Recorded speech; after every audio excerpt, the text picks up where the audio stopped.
नमस्कार। सुबह 8 बजे के समाचारों में आपका स्वागत है। आपके साथ मैं हूं पूजा पांडे। सबसे पहले एक नजर आज की हेडलाइंस पर।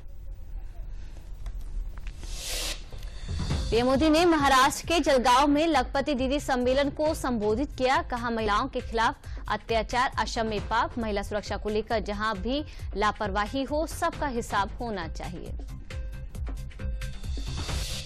महाराष्ट्र कैबिनेट ने एकीकृत पेंशन योजना यूपीएस को मंजूरी दी। सरकार के इस फैसले से राज्य के लाखों सरकारी कर्मचारियों का होगा बड़ा फायदा।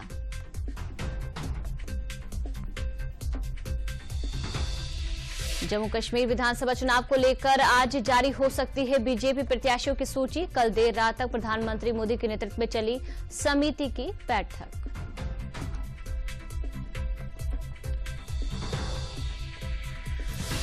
रायबरेली में ग्राम विकास अधिकारी के जन्म मृत्यु प्रमाण पत्र पोर्टल की आईडी पासवर्ड का दुरुपयोग करने के मामले में फरार आरोपी रविकेश को एटीएस ने लखनऊ से किया गिरफ्तार। मथुरा में श्री कृष्ण जी का 5291वें जन्मोत्सव कार्यक्रम का मुख्यमंत्री योगी आदित्यनाथ ने किया शुभारंभ। साथ ही उन्होंने ब्रिज के विकास के लिए कई परियोजनाओं का किया शिलान्यास और उद्घाटन।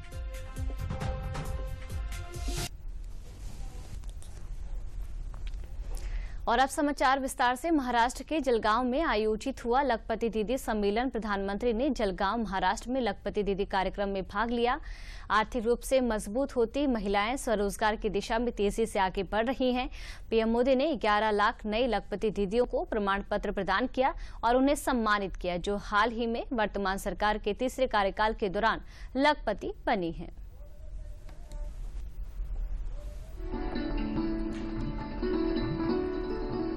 प्रधानमंत्री मोदी के तीसरे कार्यकाल के पहले 100 दिन में एक बड़ी उपलब्धि हासिल हुई है।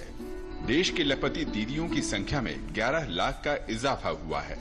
जलगांव में लखपति दीदी के सम्मेलन में प्रधानमंत्री ने ऐसी ही दीदियों का सम्मान किया और उन्हें सर्टिफिकेट वितरित किए। प्रधानमंत्री ने कहा कि लखपति दीदी योजना का लक्ष्य सिर्फ कमाई बढ़ाने तक सीमित नहीं है, बल्कि ये पीढ़ियों को सशक्त कर रही है। जब किसी बहन की कमाई बढ़ती है तो परिवार के पास खर्चने के लिए पैसे भी ज्यादा जुड़ते हैं। यानी एक बहन का भी लखपति दीदी बनना पूरे परिवार का भाग्य बदल रहा है। सम्मेलन से पहले प्रधानमंत्री लखपति दीदियों की सफलता जानने पहुंचे, जहां महिलाएं प्रधानमंत्री की आरती उतारने लगी, लेकिन प्रधानमंत्री ने उन्हें रोका और थाल को थाम महिलाओं की आरती उतारी। देश भर के विभिन्न हिस्सों से आई लखपति दीदियों ने अपने संघर्ष और प्रेरणा का हाल प्रधानमंत्री को सुनाया।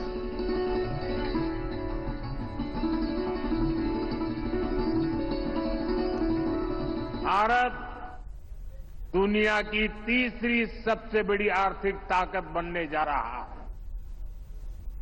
इसमें हमारी बहनों बेटियों की भूमिका बहुत बड़ी है। लेकिन कुछ साल पहले तक ये स्थिति नहीं थी।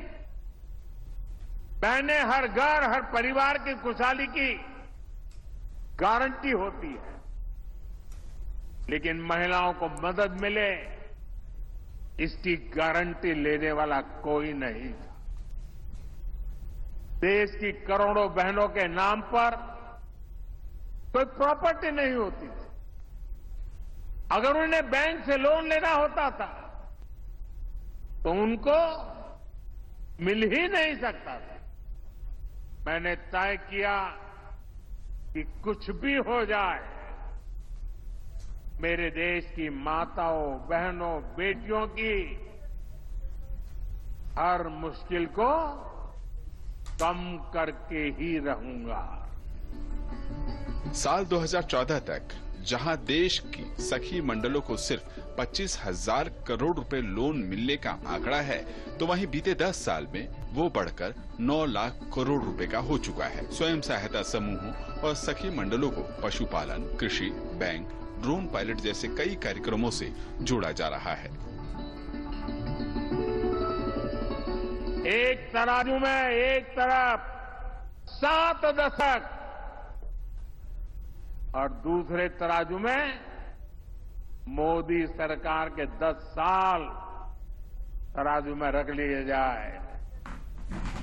इतना काम मोदी सरकार ने देश की बहनों बेटियों के लिए किया है, वो आजादी के बाद किसी सरकार ने नहीं किया है।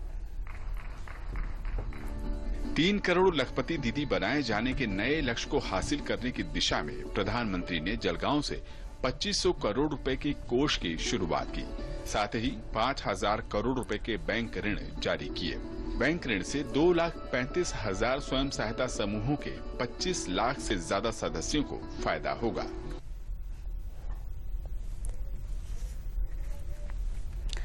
कोलकाता में ट्रेनी डॉक्टर के साथ दुष्कर्म और हत्या की घटना से उपजे आक्रोश के बीच जलगांव में प्रधानमंत्री मोदी ने कहा कि हम महिलाओं के खिलाफ अपराध करने वाले अपराधियों के लिए कानून को मजबूत और सख्त बना रहे हैं। प्रधानमंत्री ने दोहराया कि देश में महिलाओं के खिलाफ किसी भी प्रकार का अपराध अक्षम्य में होना चाहिए और दोषी किसी भी रूप में हो उसे बख्शा नहीं जाना चाहिए। मैंने लाल किले से भी बार बार इस विषय को उठाया। आज देश का कोई भी राज्य हो, अपनी बहनों बेटियों की पीड़ा को, उनके गुस्से को मैं समझ रहा हूं। मैं एक बार फिर देश के हर राजनीतिक दल से कहूंगा, हर राज्य सरकार से कहूंगा कि महिलाओं के खिलाफ अपराध अक्षम्य पाप है। दोषी कोई भी हो वो बचना नहीं चाहिए।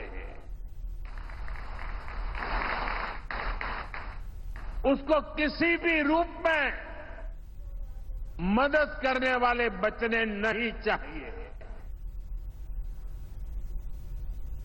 अस्पताल हो, स्कूल हो, दफ्तर हो या फिर पुलिस व्यवस्था, जिस भी स्तर पर लापरवाही होती है सबका हिसाब होना चाहिए। ऊपर से नीचे तक मैसेज एकदम साफ जाना चाहिए। ये पाप अक्षम्य है। अरे सरकारें आती रहेगी, जाती रहेगी, लेकिन जीवन की रक्षा और नारी गरिमा की रक्षा इस समाज के रूप में भी और सरकार के रूप में भी हम सबका बड़ा दायित्व है। महाराष्ट्र के जलगांव से संवादकर समूह की महिलाओं को लखपति दीदी बनाने के प्रधानमंत्री मोदी के संकल्प को सुल्तानपुर की महिलाओं ने साकार कर दिखाया है। सुल्तानपुर में 16,000 समूहों से जुड़ी लगभग 2 लाख महिलाओं ने विभिन्न क्षेत्रों में व्यवसाय कर आत्मनिर्भर हो गई, जिनमें से 17,539 महिलाओं ने अपनी अथक मेहनत व परिश्रम से लखपति दीदी का खिताब भी साकार कर लिया है। सुल्तानपुर के प्रेरणा सभागार में 9,97,80,000 रुपए का अनुदान मुख्य विकास अधिकारी अंकुर कौशिक ने वितरित किया, जिसमें से 6 करोड़ रुपए सीसीएल एवं 46 समूह को 1,380,000 रिवॉल्विंग फंड एवं 256 समूह को 2,47,50,000 रुपए का सीआईएफ फंड दिया गया। कार्यक्रम में 4,239 लखपति एवं 300 कैडर के लोगों को भी सम्मानित किया गया। इस अवसर पर उपयुक्त स्वतः रोजगार केडी गोस्वामी भी मौजूद थे। राष्ट्रीय ग्रामीण आजीविका मिशन के अंतर्गत माननीय प्रधानमंत्री जी ने पूरे देश को संबोधित करने का काम किया है और उस कार्यक्रम के तहत आज हम 6 करोड़ रुपए का सीसीएल दे रहे हैं और 46 समूहों को 13,80,000 रुपए रिवॉल्विंग फंड के रूप में दे रहे हैं और 256 समूहों को 2,47,50,000 रुपए ये सीआईएफ फंड हमने दिया है अभी। इस प्रकार कुल 9,97,80,000 रुपए समूहों के बीच ये वितरण हुआ है। हम प्रधानमंत्री जी को तहे दिल से धन्यवाद देते हैं, उनका आभार व्यक्त करते हैं और जो है जब से मैं समूह में आई हूँ बहुत खुश हूँ, और क्योंकि मैं लखपति दीदी बन चुकी हूँ और अपनी बहनों को बनाना चाहती हूँ। मैं जो है डेयरी किया और पशुहार किया। अब प्रेजेंट टाइम में जो है सैनिटरी पैड का काम कर रही हूँ, इसलिए हमको बहुत सारी इनकम मिल रही है। सर, हम 2019 से समूह में जुड़े हैं।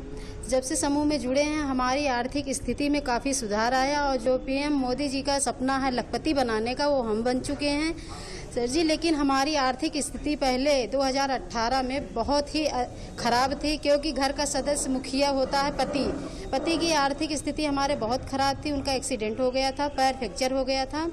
हम उनके पीछे 7-8 महीने बहुत परेशान हुए, लेकिन समूह से जुड़ के हम उनका भी सहयोग किए और हम अपनी आर्थिक स्थिति में भी सुधार लाए। समूह से जुड़ के हम 3 ऑटो रिक्शा निकलवाए, जिसकी इनकम अच्छी खासी आ रही। सर, मैं अब पशु सखी के पद पर कार्यरत हूँ। अभी मैं जब निकलती हूँ फील्ड में ना, तो हमेशा हमें कोई कहता है हमारी बकरी बीमार है, कोई कहता है हमारी गाय बीमार है, तो हम सबका इलाज करती हूँ अभी इस समय, और मुर्गी पालन के भी बारे में जानकारी दे रही हूँ अभी। तो हमारी इनकम इसी से पहले हम लोग बाहर नहीं निकल पाते, लेकिन अब इस समय हमारी इनकम जो है महीने की 5 से 6 हज़ार तक रुपए हो जाती है सर। गोंडा के जिला पंचायत सभागार में रविवार को स्वयं सहायता समूह की लखपति दीदियों को डीएम और सीडीओ ने सम्मानित किया। राज्य ग्रामीण आजीविका मिशन योजना के अंतर्गत लखपति सीआरपी और लखपति दीदियों को चेक प्रदान किया गया। मुख्य विकास अधिकारी अंकिता जैन ने जनपद के 155 स्वयं सहायता समूह को 2,32,50,000 सामुदायिक निवेश निधि के रूप में और 171 एसएचजी को 51,30,000 रिवॉल्विंग फंड के रूप में फंड का वितरण किया। इसके साथ ही जनपद में 42,000 लखपति दीदी चिन्हित है, जिनमें से 7,664 लखपति दीदी को प्रशस्ति पत्र देकर सम्मानित किया गया। इस अवसर पर जिलाधिकारी नेहा शर्मा ने कहा कि आज की महिलाएं आत्मनिर्भर बनकर न केवल खुद सशक्त हो रही बल्कि अन्य महिलाओं के लिए भी प्रेरणा का स्रोत बन रही हैं।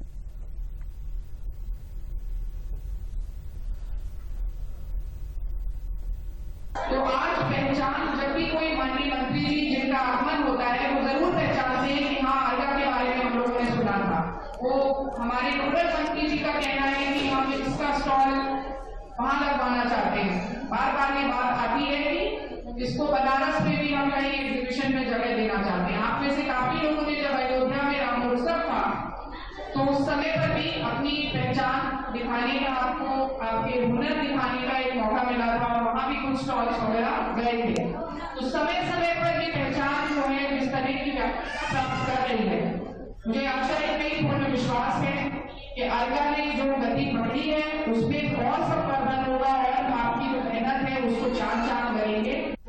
बहुत अच्छा लग रहा है कि यहाँ पे एक ब्रांड है, इसके तहत आप एक साथ अपने प्रोडक्ट मार्केट तक लेके गए हैं, और वो अच्छा आपको प्रॉफिट भी कमा रहे हैं, जो आपके जीवन को बदलने में उसको सहयोग देने में जो अर्घा ब्रांड ने काम किया है।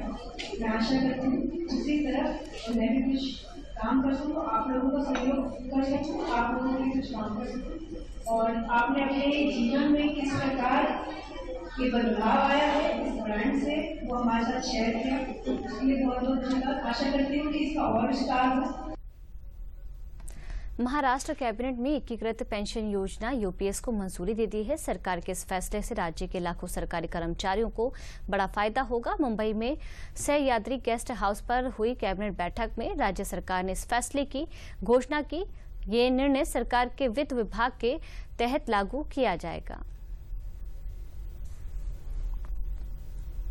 जम्मू कश्मीर विधानसभा चुनाव को लेकर सरगर्मियां तेज हो चुकी हैं। साल 2014 के बाद हो रहे चुनाव से पहले सभी राजनीतिक दलों ने इस बार जीत के लिए अपनी रणनीतियों पर काम करना शुरू कर दिया है। बीजेपी की तैयारी भी पूरी है। कल रात बीजेपी ने अपने प्रत्याशियों के चयन को अंतिम रूप देने के लिए केंद्रीय चुनाव समिति की बैठक भाजपा मुख्यालय में बुलाई।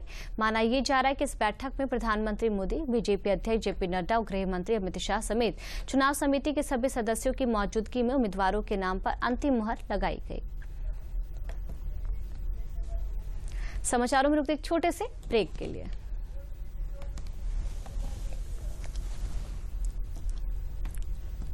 Hey girls! आज तो पार्टी चाहिए। पहले चैंपियन के साथ सेल्फी लेंगे। आइडिया, यही करते हैं पार्टी। Pizza party. ये चल अपना कार्ड और पिन दे। मेरे कार्ड की डिटेल्स मैं खुद ही डालूंगी। RBI कहता है अपना पिन, OTP, CVV या इंटरनेट बैंकिंग पासवर्ड किसी के साथ शेयर ना करें। ऑनलाइन बैंकिंग सिर्फ अपने कंप्यूटर, मोबाइल और सिक्योर नेटवर्क से करें। बाय गर्ल्स, कहाँ जा रही है? सुना नहीं, नो शेयरिंग। RBI कहता है जानकार बनिए, सतर्क रहिए। ब्रेक के बाद एक बार फिर आप सभी का स्वागत है। समाचारों का रुख करते हैं। आज जय श्री कृष्ण जन्माष्टमी है। आज घर घर पर लड्डू गोपाल जन्म लेंगे। उससे पहले मंदिरों में सुबह से विशेष आरती हो रही है। धार्मिक कथाओं के मुताबिक भगवान श्री कृष्ण का जन्म रोहिणी नक्षत्र में हुआ था और इसीलिए जन्माष्टमी और पर रोहिणी नक्षत्र का विशेष महत्व है। पंचांग के अनुसार कृष्ण जन्मोत्सव का पर्व हर वर्ष भाद्रपद माह के कृष्ण पक्ष की अष्टमी तिथि को मनाया जाता है। कृष्ण की नगरी मथुरा वृंदावन बांसुरी वाले के रंग में सराबोर है, जहां द्वारकाधीश मंदिर को भी भव्य तरीके से सजाया गया है और वहीं देश भर के इस्कॉन मंदिर में भी श्री ठाकुर जी की पूजा अर्चना हो चुकी है। इस बार जन्माष्टमी पर जयंती योग बना है, वह अत्यंत दुर्लभ योग है। जयंती योग के अलावा आज सर्वार्थ सिद्धि योग भी बना है।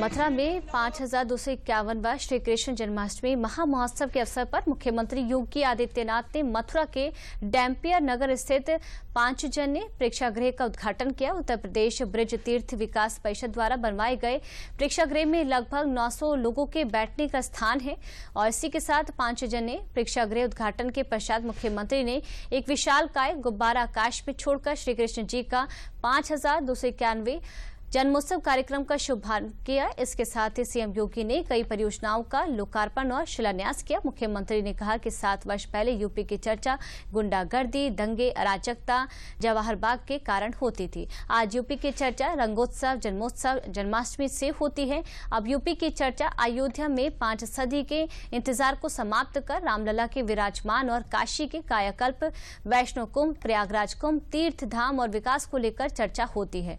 अब उत्तर प्रदेश असीमित क्षमता वाला प्रदेश है।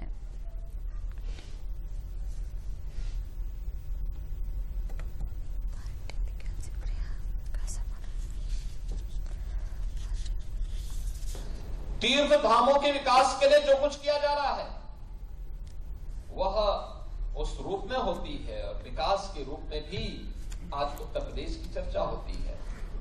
आज लोगों को लगता है कि हाँ, अब उत्तर प्रदेश प्रश्न प्रदेश नहीं है। आज उत्तर प्रदेश अनलिमिटेड पोटेंशियल का प्रदेश बन चुका है। उत्तर प्रदेश वह सब कुछ करने की सामर्थ्य रखता है जो देश चाहता है और भारत को $5 ट्रिलियन की इकोनॉमी बनाने में जिस उत्तर प्रदेश को पहले विकास का बैरियर माना जाता था, आज उत्तर प्रदेश अपनी विरासत और विकास का बेहतरीन समन्वय के माध्यम से भारत के विकास का ग्रोथ इंजन बन करके तेजी के साथ उसमें योगदान देने के लिए अपने आप को तैयार कर रहा है। और ये विकास की योजनाओं का जो आज लोकार्पण और शिलान्यास हो रहा है वह इसी के साथ जुड़ा हुआ है। और मैं देखता हूं हमारा हर जनप्रतिनिधि उन चीजों को लेकर के, गोवर्धन के विधायक उसके लिए, मथुरा वृंदावन के विधायक विकास के लिए, यहां की भावनाओं का सम्मान हो, यहां की आस्था का संरक्षण करते हुए हमें विकास कराना है। समाचारों में रुकते एक और छोटे से ब्रेक के लिए।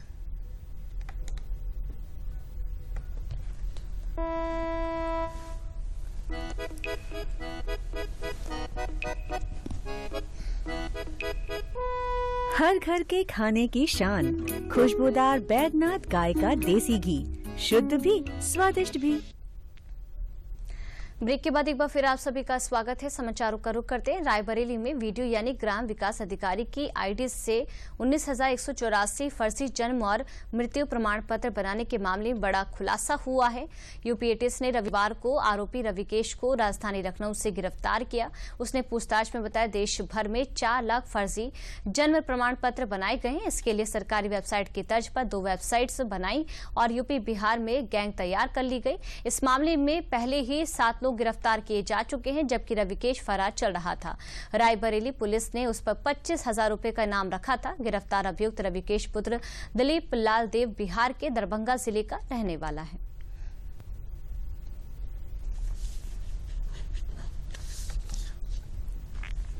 गोरखपुर में सिंधी समाज के आराध्य देव झूलेलाल की 74वीं जयंती बड़े धूमधाम से मनाई गई। गोरखनाथ स्थित झूलेलाल मंदिर पर झूलेलाल के प्रतिमा पर आरती पूजा पाठ किया गया और विशाल शोभा यात्रा निकाली गई।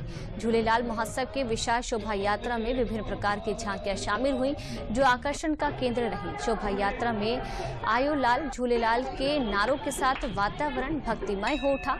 इस अवसर पर सिंधी समाज के हजारों श्रद्धालुओं ने नाचते गाते हुए शोभा यात्रा में हिस्सा लिया। सिंधी समाज से सुखदेव एलानी ने बताया कि झूलेलाल महोत्सव 70 वर्षों से भी अधिक वर्षों से बड़े उत्साह के साथ हर वर्ष 25 अगस्त को झूलेलाल जयंती मनाई जाती है।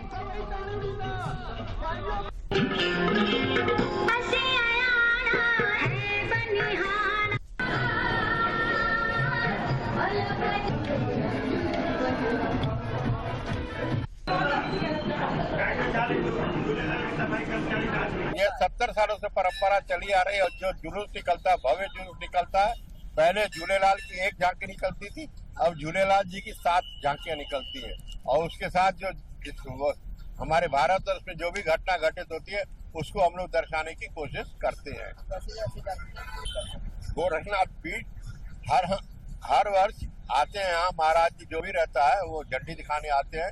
इधर मुख्यमंत्री हम लोग के गोरखनाथ मंदिर के उत्तराधिकारी हैं, तो जब समय मिलता है तब आते हैं, नहीं तो उनके कोई उत्तराधिकारी यहाँ आके झंडी दिखाते हैं। समाचारों में रुकते एक और छोटे से ब्रेक के लिए। खाई जाओ, स्वाद के चटकारे लेते जाओ, गली गली में है स्वाद। आहा, पेट पूजा तो बनती है, तो बेफिक्र होके खाते जाओ। कब्ज और उससे संबंधित तकलीफों का समाधान बैद्यनाथ कब्ज आहार दे, कब्ज में आराम, प्राकृतिक और सुरक्षित।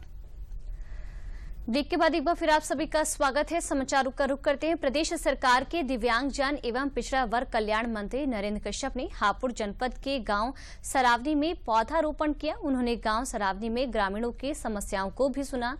प्रदेश के दिव्यांगजन एवं पिछड़ा वर्ग कल्याण मंत्री नरेंद्र कश्यप ने कहा कि प्रदेश सरकार पिछले 7 सालों से प्रदेश में पर्यावरण की बेहतरी के लिए काम संचालित कर रही है। उन्होंने कहा कि पिछले 7 वर्षों में 68 करोड़ पेड़ों का जो रोपण है वो किया गया। उन्होंने कहा कि हमारी सरकार युवाओं को रोजगार देने का काम कर रही है।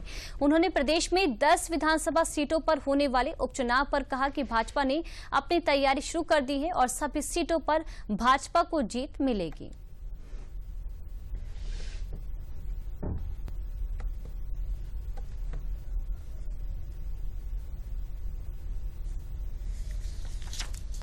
हमने अपने पैतृक गांव सरावनी में वृक्षारोपण करके उत्तर प्रदेश सरकार के महती कार्य में सहभागिता निभाई है। खुशी की बात है कि पिछले 7 सालों में हमारी सरकार के माध्यम से लगभग 168 करोड़ पेड़ों का रोपण हुआ है। इस साल भी हमारी सरकार के माध्यम से लगभग 36.5 करोड़ पेड़ों का लगाने का कार्य पूर्ण हुआ है। चूंकि वृक्ष और पानी दोनों हमारे मानवीय जीवन के लिए आवश्यक है, इसलिए हमारे माननीय मुख्यमंत्री जी हमेशा पर्यावरण के लिए, पानी की शुद्धता के लिए प्रयास करते रहते हैं।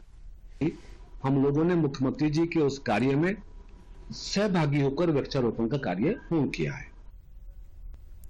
आजमगढ़ जिले के सगड़ी तहसील के देवरांचल में बहने वाली घाघरा नदी खतरे के निशान से ऊपर बह रही है। बाढ़ व सुरक्षा उपायों के दृष्टिगत जिलाधिकारी विशाल भारद्वाज ने बाढ़ प्रभावित क्षेत्र महुला, गढ़वल, बांध, बदरहुआ, नाला, हाजीपुर, बाढ़ चौकी तथा गांगीपुर बाढ़ चौकी पर स्थापित हेल्थ एवं वेलनेस सेंटर का निरीक्षण किया। जिलाधिकारी ने बताया कि घाघरा नदी में बाढ़ आने से लगभग 17 ग्रामों की लगभग 14,000 आबादी प्रभावित हुई है। किसी भी घर में अभी पानी नहीं गया है, केवल आवागमन बाधित हुआ है। उन लोगों के आवागमन के लिए नाव उपलब्ध कराई गई है। उन्होंने कहा कि आमजन की सहायता के लिए पीएससी की बाढ़ कंपनी भी तैनात की गई है। आगे उन्होंने कहा कि बाढ़ से प्रभावित लोगों को सभी आवश्यक सुविधाएं एवं दवाओं की उपलब्धता सुनिश्चित कराई जा रही है।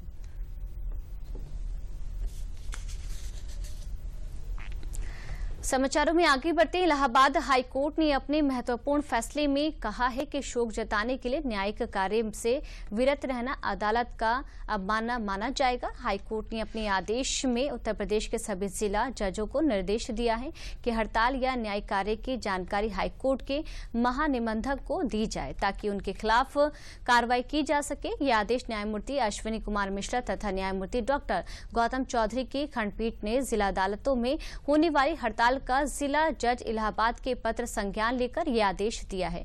कोर्ट ने कहा कि न्याय कार्य से विरत होने के बाद से वादकारियों को समय से न्याय नहीं मिल पाता है। कोर्ट ने कहा कि शोक सभा कार्य दिवस में 3:30 बजे से की जा सकती है। मामले की अगली सुनवाई 28 सितंबर को होगी। देखिए, कोर्ट का वर्किंग का जो वक्त है, जो टाइम है, वो टाइम बड़ा कीमती होता है।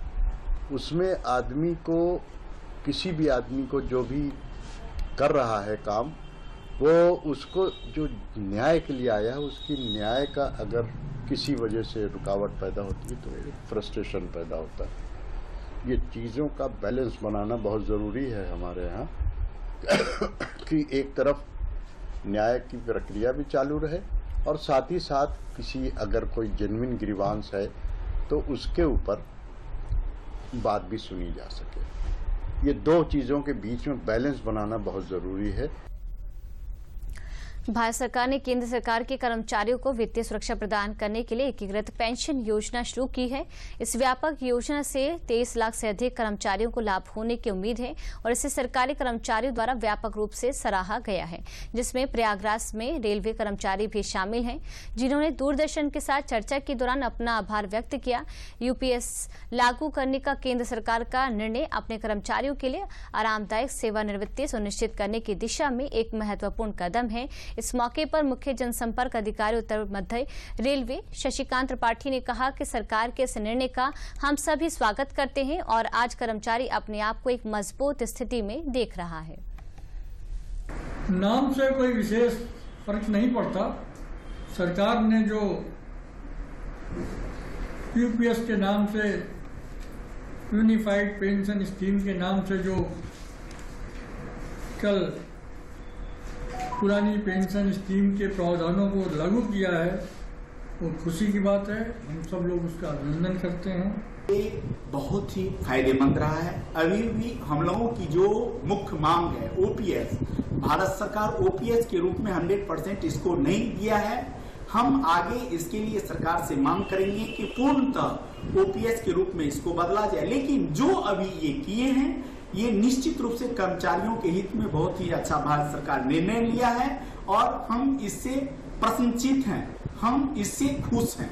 धन्यवाद। तो जो फैमिली पेंशन होती थी वो भी सरकार ने रिस्टोर कर दी है, तो ये दोनों ही बहुत ही बड़े अचीवमेंट हैं।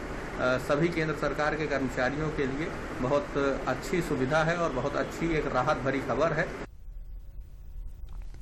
सिद्धार्थनगर जिले में कल खजूरिया रोड चौड़ीकरण के लिए प्रशासनिक अधिकारियों ने अवैध अतिक्रमण हटाने का अभियान चलाया। इस अवसर पर अधिकतर लोगों ने तो खुद ही अवैध अतिक्रमण को हटा लिया। अवैध अतिक्रमण की जद में तहसील नौगढ़ और कोतवाली सिद्धार्थनगर का कुछ हिस्सा भी पाया गया, जिसे गिराने पहुंचे प्रशासनिक अधिकारियों को पुलिस विभाग के अधिकारियों से काफी नोकझोंक करनी पड़ी, जहां प्रशासनिक अधिकारियों ने तहसील और थाने की बाउंड्री वॉल तथा मुख्य गेट पर बुलडोजर चलाकर उसे भी अतिक्रमण से मुक्त करा दिया। इस मामले में एडीएम उमाशंकर सिंह ने बताया कि नगरपालिका के ईओ ने इन्हें कई बार नोटिस दी थी, लेकिन ये लोग अतिक्रमण नहीं हटा रहे थे। उनके खिलाफ ये विधिक कार्रवाई की गई।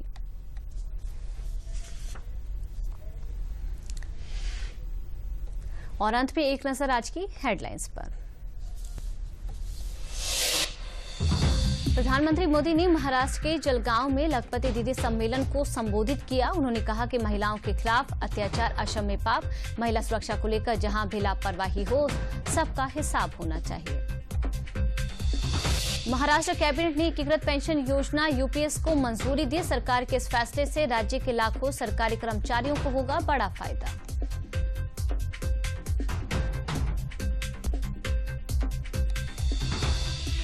जम्मू कश्मीर विधानसभा चुनाव को लेकर आज जारी हो सकती है बीजेपी प्रत्याशियों की सूची। कल देर रात तक प्रधानमंत्री मोदी के नेतृत्व में चली समिति की बैठक।